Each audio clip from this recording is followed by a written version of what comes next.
Unfortunately, this year we have had a ton of journalists killed. I'll give you the exact numbers towards the end of the story. But unfortunately, this week we had another one killed, this time in Turkey. I want to tell you a little bit about it. We celebrate the lives of all of these incredibly brave people who are trying to bring us information, knowledge, and facts on the ground. So we go to the Huffington Post. Syrian documentary filmmaker and journalist Naci Jerf was killed in Turkey on Sunday, according to local media and a statement from the Committee to Protect Journalists, a nonprofit group. Turkish media reported that an assailant shot Jerf to death on the street during the day in the border city of Gaziantep.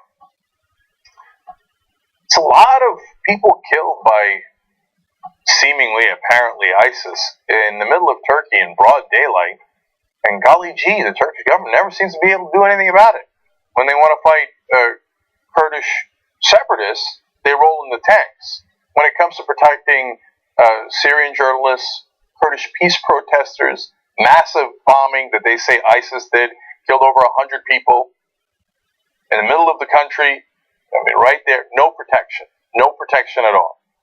Another Kurdish civil rights, human rights leader shot dead in the middle of the day. No protection. Okay. Jerf's death is part of a series of killings that have targeted Syrian journalists and activists in recent months, both within Syria and across the border in southern Turkey. Huffington Post explains further, some of the victims have been members of the award-winning citizen journalist group Raqqa is being slaughtered silently, including one of its founders, Ibrahim al-Qadir, who was murdered in late October. So this is not just Jerf. It is a number of journalists systematically being killed in this area. Along with his work with RBSS, Jerf was the editor-in-chief of Henta, an independent monthly publication covering Syria, and the creator of a documentary film on the Islamic State killings in Aleppo that was released last week. More details here. Abu Ibrahim al-Raqawi, a spokesman for RBSS, told the Telegraph that he believed members of the Islamic State militant group killed Jerf because of his link to the collective. So, an interesting point made by Joe Concha at Mediaite. Credit where credit is due. You know, he and I have disagreed on some political issues domestically, but made a very interesting point in this regard with the journalists. With the advent of social media, both sides, unfortunately, in warfare now, feel like they don't need the journalists. Oftentimes in the past, one side would want to get their news out. But now, ISIS thinks, I don't want you reporting the news. I'll report it in my way. I'll do it through social media. I'll put it on the web. I'll put it on Twitter. If I want to show beheadings, which they view to be a positive marketing for them, which is unbelievable, they're like, I'll put it on Twitter. I don't need you. And you might report something I don't like, so I'm going to murder you. You're going to talk about the atrocities I did in Raqqa? Well, I'm going to do more atrocities by killing you. Imagine the courage that it takes to do that. Now, oftentimes, by the way, the government doesn't want them there either. Well, we're in the middle of war. We're going to break some eggs. I don't want any journalists around.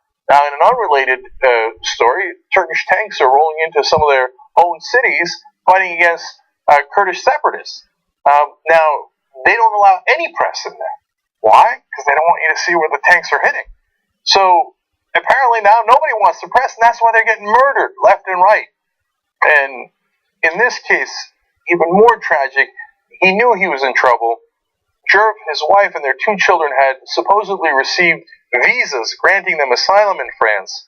His friend told AFP he had been planning to fly there this week.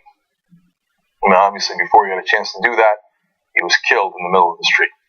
Now, to give you a sense of how bad it's gotten for journalists this year, in 2015, the number of journalist fatalities has risen to 110, an increase of 46 deaths in the community since the year before. A 40% increase. Mediaite continues to explain the numbers this year also extend beyond those considered to be professional journalists. Of the 110 deaths, 27 non-professional citizen journalists were also killed. This number includes 4 Bangladeshi bloggers hacked to death by a branch of Al-Qaeda for simply advocating tolerance, free speech, and freedom. I've said this before, but it certainly bears repeating in this case.